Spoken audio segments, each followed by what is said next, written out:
You're listening to Moviesucktastic.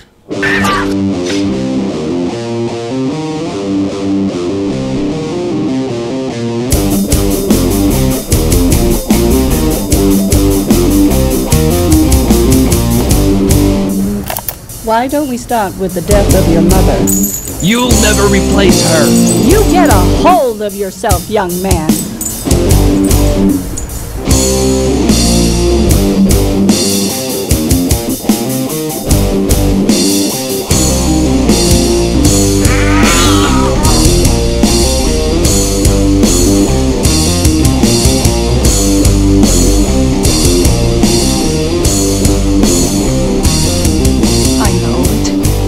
It all sounds like some bad movie.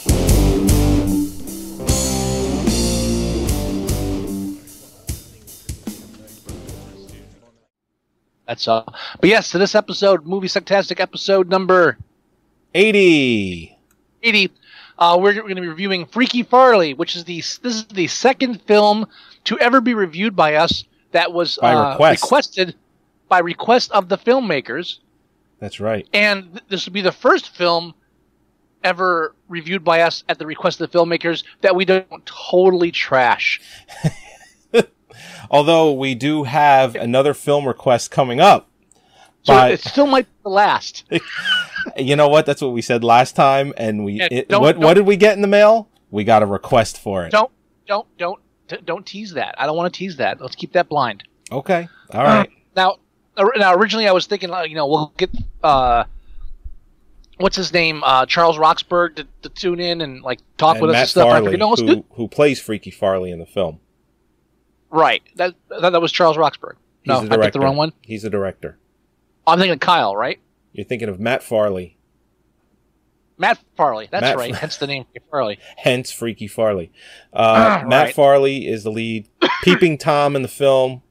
Notorious, legendary in the New England town for doing that. That's the one that called us, right? What's that? Yes, he did. Yes, he left us a message asking us to review the film. Now, originally the idea was, okay, we'll get them on to talk with us. And there was a little trepidation because, first of all, we kept missing our window for watching the film. Yeah. And then, as it got closer and closer, I was like, well, I don't want to bring the guy on, and if we're going to trash the film, I don't know if it's good or not. I don't want to, let's not risk it. And so it kind of held that off. So what I'm thinking now is, after we do this review, if Matt or any of the other ones want to come on and talk to us more about it, love to. And it's up to them after they listen to our review. Right. Now, I think it's interesting that for Matt Farley, they took his last name and he made it the first name of the character. Right. Don't ask why. I also think it's interesting that the witch gets top billing. On IMDb, at least. Although the girl, the love interest, she's been, I think, in 3 of their films now. Scarlett Scarzo or Scar. Sharon Scalzo. She plays Scarlett. I'm sorry. Scalzo. Yes. She's been a couple other things. Well, no, I'm just saying that they're using her in their films now regularly. Yeah. Right. But I did watch. You know what I did watch? I watched the making of the featurette that they have, and I liked it. Huh? I actually liked it. It looked like they put a little thought and a little love into making it and interviewing everyone in the film, and it made me want to watch the movie. It wasn't one of those situations where you watch the featurette and it gives you an idea of how bad a film is going to be. It actually made me want to watch the film, and it is low budget. It is a low budget film. No. It's no budget. This is, as they say on the cover at some points, this is guerrilla filmmaking. This is not low budget. This is okay. Who can act for us? Right. Where can we film? This is not low budget. And they get a lot of family members and whatnot. So there's no budget. You get anybody you can. This is people that love movies and want to make a film getting together and making it. And when you have that kind of can-do attitude, that kind of Ed Wood, pep, spunk, if you will. Right. You get leeway for certain things. Sure. Oh yeah. Well, just to bring this up, the last film we were requested to review had a $175,000 budget. And I would dare to say that this film didn't even have a tenth of that. I would say this film was, weekends and free time and when can you do it? Okay, you can do it on Friday. I'm available for 3 hours on Friday, 5 hours. I can do it all day Sunday. Whereas the other film, $175,000 budget, and still not a lot of money by even indie low-budget standards. That's a hell of a lot more money than this film, and at least this film was edited properly. Yeah. Now, obviously, with a film with no budget, there are weak spots to it, and there are places where it's wanting. Oh, yeah. Now, let me get the negatives out of the way first. Okay. Because there are positives. And then the number one negative I'll say is the dialogue. It's obviously somebody dubbed over in a lot of spots. All the outdoor stuff was perfect as far as audio. You're talking about strictly dialogue? I'm talking about written word, not how they sound. Yeah, a lot of it's looped. A lot of them is recording over it because if you can't afford great equipment, you can't afford to record great sound, and you don't want crappy sound in your film, so you loop it later. I understand that. I get that. You'll see that in most low-budget films. That's why all Hong Kong action films for the longest time, they never shot sound because it's too complicated, it's too difficult. And Hong Kong filmmaking was guerrilla filmmaking. You ran somewhere, you shot, you went somewhere else. They had no budgets, and so that's why sound's the first thing you take care of. That's the first thing you cut because you need lighting, you need the cameras. Sound's the first thing to go if you have no budget. I'm not criticizing that. It's noticeable, and on a low budget, it's very noticeable, but it's not horrible. No, I'm just saying that the screenplay, as far as the dialogue written, would have to be the weakest part for me. That's the part where when people are speaking dialogue, it's very wooden. Now, but again, the acting also sucks to an extent. Yeah. Now, but you can forgive it because I think in a lot of ways, yes, you have I don't want to say unprofessional, but you don't have professional actors. It's a lot of friends and family and whatnot. But what it is really, I think, is campy in a lot of reasons on purpose. Mm-hmm. I don't think like the scene that's up right now where the son, the young Farley, spills the milk and he says, "You spilled the milk. How could you?" Nobody says that, right? But no one would say, "How could you?" I just think it's campy on purpose, which gives it a little bit of its charm, I think. But that doesn't excuse it all. Again, I'm giving it leeway. I understand that most of the acting is bad, most of the delivery of lines is bad. It works to the benefit because it is supposed to be a little campy in some regards, but in the film's defense and against it because of that, the film's not trying to be a campy movie. It's taking itself a little seriously, and in a good way, because it's okay. Okay, we are here making a film. This is serious because we're trying to do something. Right. So we're not just, let's do something stupid here. Let's do something stupid here. And what it lacks in production value and in acting ability and in writing ability, it makes up for in potential and what they tried to accomplish, and in some cases even succeeded. Right. No, you're right. And the director, what I found, did you do any homework on anybody in the movie? Oh, I did tons of homework. Did you really? No. Okay. I thought it was interesting that the director, Charles Roxburgh, he worked on Live Free or Die Hard.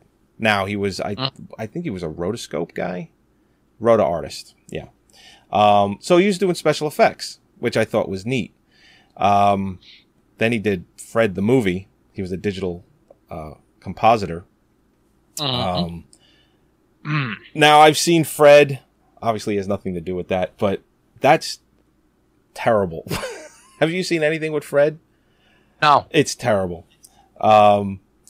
Again, you get work where you can. You don't you don't deny working on Fred because, it's terrible. You do that when you make it. He's one of the skilled laborers behind the scenes of these shows and these films, and he just says, you know what, I've got the, I have access to the equipment, I have the know-how, I watch these people make films all the time, let's make a film ourselves, and He does. And when you go back to some of the other films he did, and I feel bad, I'm criticizing the writing. He wrote it. But him and Matt Farley, they both wrote it. Right. Now, to be fair, neither of them is by what I'm seeing here, a professional screenwriter. Correct. Now, they have more screenwriting credits than I do, so touche. Doesn't make the dialogue any better. So I can respect the fact that these guys didn't go out and say, okay, let's hire a screenwriter and we have this idea for it. No, they wrote it themselves. So whatever they're lacking in writing skills towards that, that's fine. But again, you can forgive that to an extent because these aren't people where they're not shopping around for a screenwriter to touch it up. They're doing everything themselves. Right. They're doing the lighting themselves. They're doing the camera work. They're scouting locations themselves. They're doing wardrobe themselves. Everything is them. Now, doesn't mean that that's not a free pass to say, okay, throw a bunch of shit together now. Oh, it was a guerrilla thing. You guys had a lot of heart. That's good. There's some good stuff in this film, too. Now, you mentioned the basic plot. Freaky Farley's this freaky kid that lives in town. He's a peeping Tom. Yep. Spies on all the neighborhood girls. Right. His mother's dead. His father is a strict disciplinarianist. Disciplinarianist. Right. Who has his own radio show where the town pretty much listens to him, takes his advice. Advice? Yep. Radio advice show, yes. Mm-hmm. And now, I wasn't totally sold on the film, to an extent.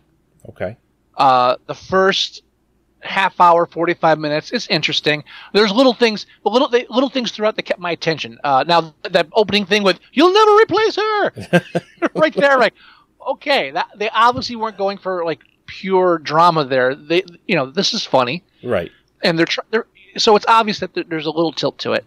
One of my favorite lines in the film is I didn't write it down, but basically you don't want to incur the wrath of I didn't write it down. Air Force Ricky.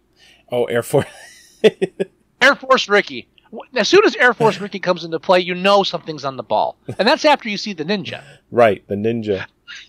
Now, again, this is all stuff. As I'm watching, I'm going, this could have been done better. But then again, it's like, okay, it could have been done better if they could have gotten actors and if they could have a real budget. Even if they were given the budget that the other film we were requested to review had, if they were just given that budget, right? I just think what they could have done. But when Farley's walking down the street and all of a sudden in the alley there's a ninja that dives behind a box, like, okay, something's going on here. Yeah, these guys aren't just they're not just slapping us together. There's some method to the madness. And then Air Force Ricky comes up, like, all right, there's gems in here. There are definitely gems in here. Lines like, silly ninja. Or he did an ode to Silent Night, Deadly Night 2, I think. Mm-hmm. Oh, yeah. With the garbage day. I forget the exact quote. I don't want to quote it and get it wrong, but it was something along those lines. What was it? He did like 2 or 3 different deliveries like that. Right, right. Now, I don't want to give away any of that part, though. That's where the film won me, because this is you've got to watch this film, not again to see where it goes, because you're watching it and there's a story told. When the father, you spilled the milk, son. Go out in the backyard and dig a 4-foot wide trench 4 feet deep. Why? Why not? It was. He goes, why? He goes, absolutely nothing. Now, again, this is the writer in me. I'm like, oh God, there's so much more room here for great dialogue, and the scene. There should be more to the scene and other scenes like it. They should have been. It shouldn't have just been the same ditch every time. Like, it should have been like the size, the dimensions of the hole should have changed on the punishment. Spilling the milk is 4 feet wide, 4 feet deep. You didn't do your homework. 2 feet wide, 2 feet deep. It should, there should be all kinds of different dimensions. But that's just me. So, and you're going this whole story about this creepy kid who's got problems and he's a little weird, and it takes a turn for a different path when he goes to the cabin. Right. And which you kind of see coming to an extent, but you're thinking, well, it doesn't feel like it's going to go that way, and it does. And that's all fine and dandy. But then when you hit the trogs, Trogs. all bets are off. At All this bets point, are off. wherever this film takes me now, I'm there. I genuinely like the hobo, too. Go, these Hobo's drugs, great, yeah. they're getting bigger. I don't know what to do anymore. Hey, kid, can I walk with you a little bit? It gets a little lonely out here. Get out of here, old man. It's I just genuinely chuckled a lot during this movie. But the girls, you poked me. I could sue you for all your possessions. Oh, no, please don't do that. It was an accident. Seriously. It was like, I believe this. I believe the sincerity of his apology at that point. Right. The hobo was the best actor in the film. And I'm not saying that is like a slight to anybody else. Truly, he had the best delivery of all the stuff. Oh, yeah. Of all the other characters. Definitely. Yeah? No. Go ahead. You were going to say something. I was just going to say that I think with Matt Farley, I think the charm of his character is his inability to deliver the lines properly. And I think that's partially intentional and partially not. I think so. I'd have to see another work with it, and he's been in other stuff. Everything the other guy's done, and I love some of the names too. Druid Gladiator, Obtuse Todd, Monsters Marriage, Murder, and Manch Vegas. No, Monsters, Marriage, and Murder in Manch Vegas. Oh, sorry. Oh, yeah. Get it right. So I mean, sorry. I want to see him. In other roles to see if it's just specific to this, but I have a feeling that, again, he's a low-budget actor. Obviously, he's not a great actor, but he does have this quality to him where you can see why they put him in the lead, because you do want to, when he delivers lines like, recruiting day, busy. You'll never replace her. You'll never replace her. Oh, yeah. He's got something to it. I mean, might add some of those to my soundboard. For, just for whenever. They'll come in handy, I'm sure. Definitely need that. Absolutely. Silly ninja. Silly ninja. Any film with a random ninja in it. Oh, sure. And then when you're lucky I like you, ninja. I could have left you in the woods.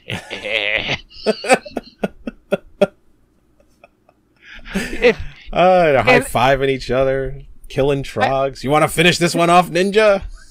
Don't give away too much. I know. I'm sorry. Well, I mean, you watch so many bad movies like Birdemic or The Room, and you have people that like. And it's unfortunate, like a film like Birdemic, it gets so much exposure because, well, I guess mainly because it is so bad. And a film like this should have at least the same kind of exposure. Well, I want we spend all the time harping on films like that. If you take The Room and you take Birdemic, again, all right, Birdemic, low budget, but they had a budget of some kind. They were doing green screens. Yeah, they had more budget than this film. Had more budget than this film. This guy was spending money on stuff. It was still guerrilla filmmaking, but spending his own money. That's for sure. Right, and even The Room. Yeah, it's an ultra low budget film. The whole thing takes place. The Room cost $6 million, by the way. Right, but that was all that was all Tommy Wiseau's wardrobe. The when you watch all these horrible films, especially Battleship and stuff like that, right. Movies where they put billions of dollars into it, you watch this and it's like, okay, it's not great. It's got weak points. But for the love of God, there's some good stuff in there. Yeah. And at least these people wanted to do something. It wasn't. You almost feel like it's begrudgingly sometimes when you watch some of this, the major motion picture stuff they put out there. It's like, why? At what point did everyone lose control? Right. Who's really in control when you have a $300 million budget? When you have a $500 million budget, who's in control of that? Nobody is. Who's really you're only in charge. You're only in control of each section you're in. Right. When you get back to the basics, this kind of guerrilla filmmaking, they're making it. They're in charge of everything. They're doing everything. Their hands are on the editing. Their hands are on the sound. Their whole, I've worked on low budget films before. Everybody's doing everything. Sure. If now the director's it's easier these days because you just pull everything into a Mac, nowadays, or if you have some heavy duty programs for your PC. And it makes life a little easier now than, you were editing pretty much by hand back in the day, whereas now you can do some pretty neat things with a computer. here's a little clue for you. If you work in the industry, on the low end, high, whatever, if you're on a set and the director does not carry a piece of equipment at any point during the day, that is not a guerrilla film. There's too much money in that. I get you. That's it. I get you. If he's just walking up to a camera and sitting down, sure. Right. If there are people setting shit up for him and down, that's it. It's not a guerrilla. You can tell watching this film, everybody's doing everything. Right. No. You know, the producer's doing catering. Catering? Well, you mean let's go here for lunch? That's the kind of... Yeah, or you send somebody out with $12 and say, bring back what you can. You know, that's really what's going on. I mean, that's your catering. Yeah, I can see why this film got the positive reviews it did on the cover of the movie. I wouldn't be surprised if they didn't eat for most of the day when they were filming. Oh, sure. But again, and that doesn't mean, again, that doesn't wipe away anything as far as quality of the film. Despite the low budget and the lack of a polish on the movie, if you want to say that, there's a lot in the film. If the film had a budget, it would have been better. Oh, sure. But even without the budget, like I said, there are gems in there, and you can see where I would have done it differently. But that's not saying, oh, this sucks because they should have done this and this and this. It's me just saying, you know, my inclination would be for a film that went a bit more this way. But I enjoyed it. I did too.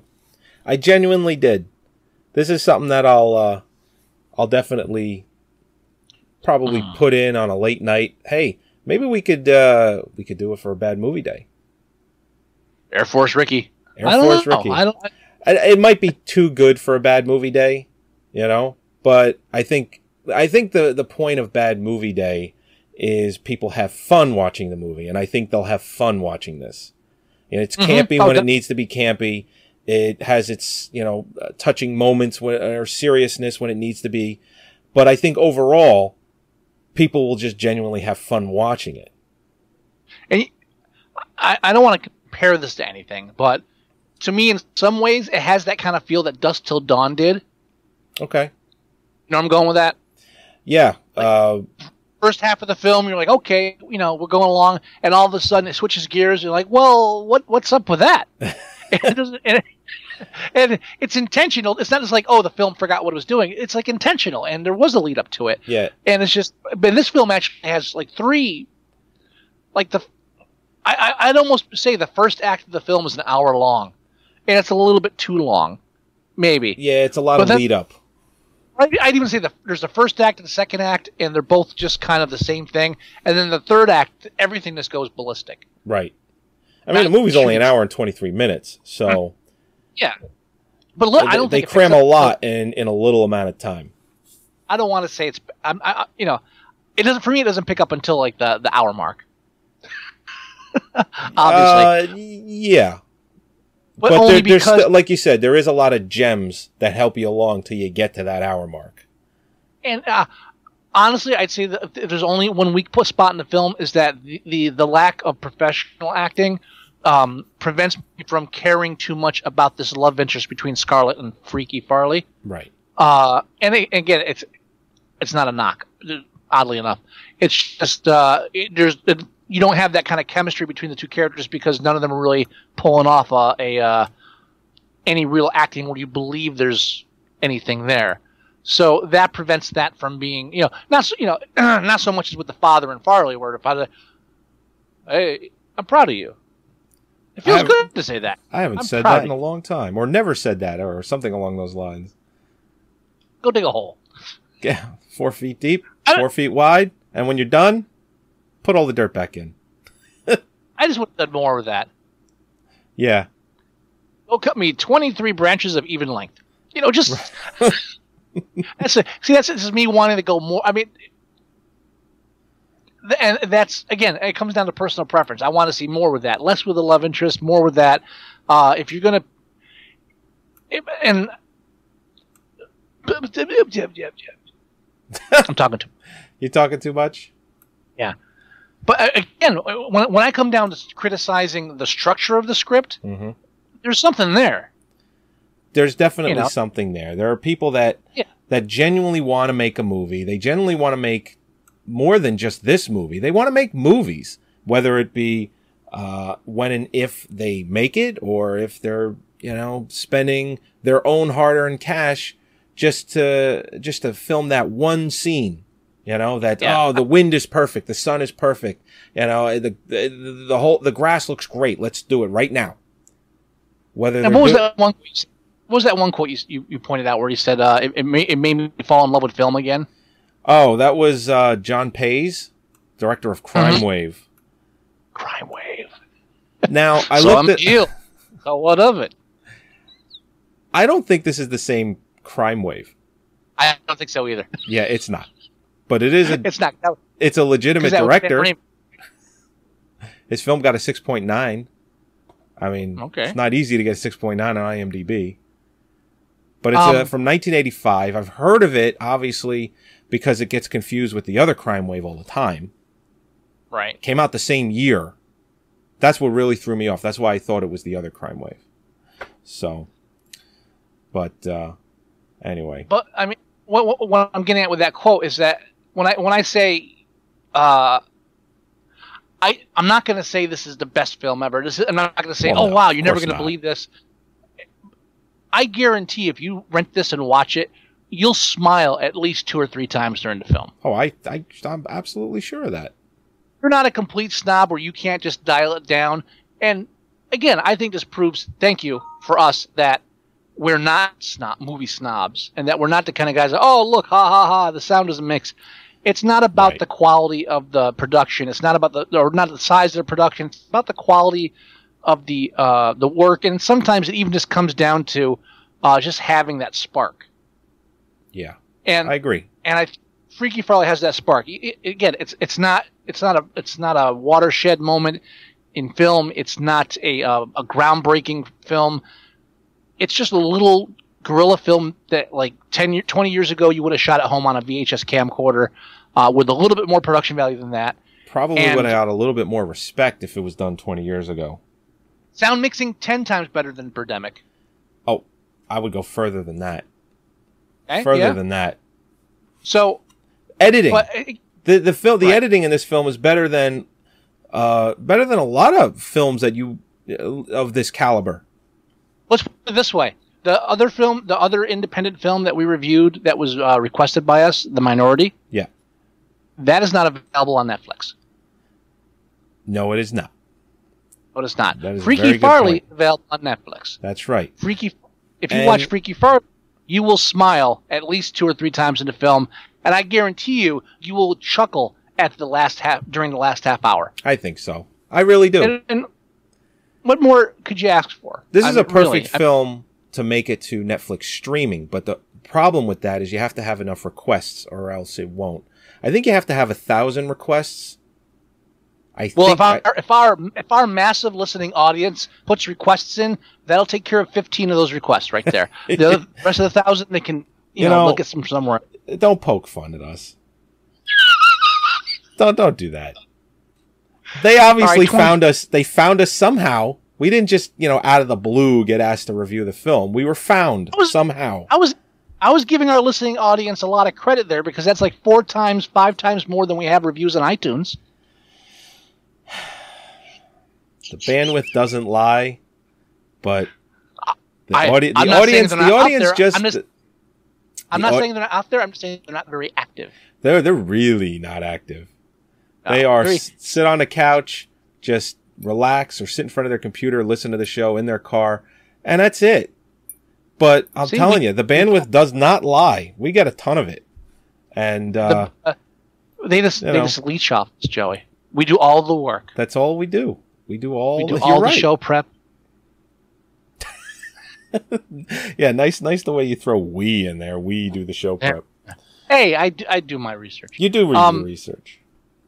Do you have anything else you want to add about Freaky Farley? No, well, actually, you know what I do want to add, where you can get it, other than Netflix. If you actually did want to buy this, the website that they have it located on, and I don't know if this is what they want us to use because, we didn't get to talk to them before we did the review, but it's MOTERN Media.com, and I'm assuming it's supposed to be pronounced almost like modern, but modern Media.com, and you can get the film there. Plus, if you just do a search for Freaky Farley in your web browser, you'll be able to find it. Purchase it on Amazon, things like that. It's on Netflix. I mean, it's you do search for it, you'll find it. You'll find it. Plus, you'll find their other films, which I'm now interested in seeing. I'll definitely make my way to see them. I definitely want to see Obtuse Todd. Obtuse Todd, is that available? It's the film that came out the year before Freaky Farley. Oh, really? And Matt Farley plays Obtuse Todd as well. Ah. Only it's Todd. His name's not. Yeah, he plays Obtuse Todd. So he plays himself in Druid Gladiator Clone. I think he plays. Oh, he plays himself. Plays Matt Farley. Yeah. Okay. Right. Mm-hmm. I think he's the lead actor in all the films because he writes it and his friend directs it and whatnot. And you know what? If you write, and people criticize Quentin Tarantino for doing it, I'm cool with it. I'm fine with it. All right. It's a nice throwback to the days where people were making films themselves. I mean, you remember back in the 80s, direct-to-video, every other film you rented from a genre shelf was some people out in their backyard filming something. Pretty much. Especially the whole horror genre of the 80s and 90s was just people with camcorders shooting crap themselves. So easy to make your own horror film. Peter Jackson, Bad Taste, his first movie. He shot that himself with cameras. Took him 4 years to do it. I mean, he ended up getting money from the government because he's in New Zealand, which rocks because they actually pay people to make movies. The government does. Right. I mean, it just takes you back to that time where, this would be a cool thing to do. And now it seems like since there's so much more money to be made with direct-to-video and streaming and all this, that it's become more opportunistic, and everything that comes out there is just like these your crank houses back during the drive-in days where they was like Roger Corman crap, where it's like, all right, let's crack out films. Let's the new sci-fi movies coming out. Let's crack out 3 sci-fi films with similar titles. Someone will download it accidentally. Let's keep going. And this is just all together. I have an idea for a film. This sounds cool. Let's do it. Right. And it just, I agreed on all points. If you can just peel back your brain from the CGI bullshit and just enjoy a low budget guerrilla film with some heart to it and some funny lines and a little bit of originality, you'll like this. Rent it. I recommend it. Same here. All right, we're gonna take a quick break. Oh no, we're not. We're gonna rate some IMDb. We're gonna do what? We're gonna rate Freaky Farley on IMDb. Oh, that's right. We do that now. Yes, we do that now. Okay. I've got it up right here. Right now, you want to take a stab, or are you looking at it too? No, I know what it is. I saw it earlier today.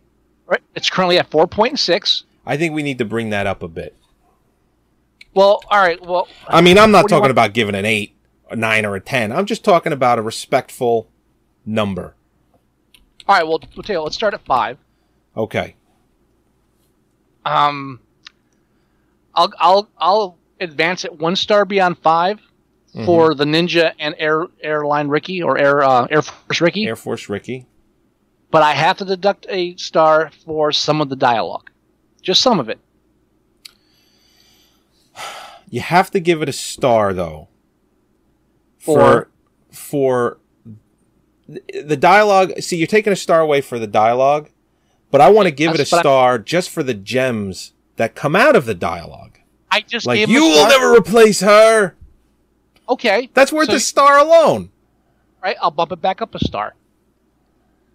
Will you say 6 stars? I'd say 6. I think 6 is a nice. It's above average in a lot of. I mean, it's an average film, but you can't fault it for it being low budget. I mean, it's really them just putting their hands in their pockets and making a movie. So I would say for guerrilla filmmaking, yeah, it's above average. Okay, I agree. So I would say I would be happy with 6. All right. You know what? If the production value was better, I'd go 7. Because you have to give some credibility towards that. I mean, you can't totally wave the wand there. You got to say, okay, All right, the loop, all the looping does become a little bit obvious. Yeah, I'm comfortable with 6. Let's say 6. 6. I'm good with 6. All right. It is the vote is saved. 6 stars out of 10, adding to the votes. So that's not going to bump it up by much, but we have weighed our verdict down upon Freaky Farley, and it was good. Okay. We are so done. So the ultimate verdict is Freaky Farley good, Silent House postponed verdict until next episode. Episode 81, found footage. Silent Hill movies, found footage, whatever you want to do. I'm okay with it. I will definitely watch both of those films for next week. Tell them where they can find us, sir. You can find us at Moviesucktastic.com. You can download all of our episodes there for free, by the way. You can download all of our podcasts at iTunes.com. Not iTunes.com, just iTunes. Review us. We need those. We love them. The more the merrier. You can get us on Stitcher. You can get that in your car if you have that. You can get it on any smartphone, Android, iPad, iPhone, whatever. You can also go to our lunch.com community. You can go to our blog at blogspot.boothreviews.com. And if you want to leave us voicemail, that's 908-514-4470. If you want to leave us email, that's themovieguys@moviesucktastic.com. I think that's about it. And be sure to check out our new podcast, Strangers in a Strange Land, also available on iTunes, where you can hear us bitch and moan and rant about everything except films, but with a little films mixed in. That's right. Absolutely correct, sir. And you can get that at strangelandradio.com. When I update that. What do you mean when you update that? What does that mean? Whenever. Oh, oh yeah, okay. I could do it too. I forget. Well, that's my realm. You do so much, but. Thank you. Before the music dies. Adios, people. All right, take no wisdom, nothing. My wisdom? Yeah. Don't cross. Air Force Ricky. Do not incur the wrath of Air Force Ricky. There you go. All right, we'll talk to you next week. Bye-bye.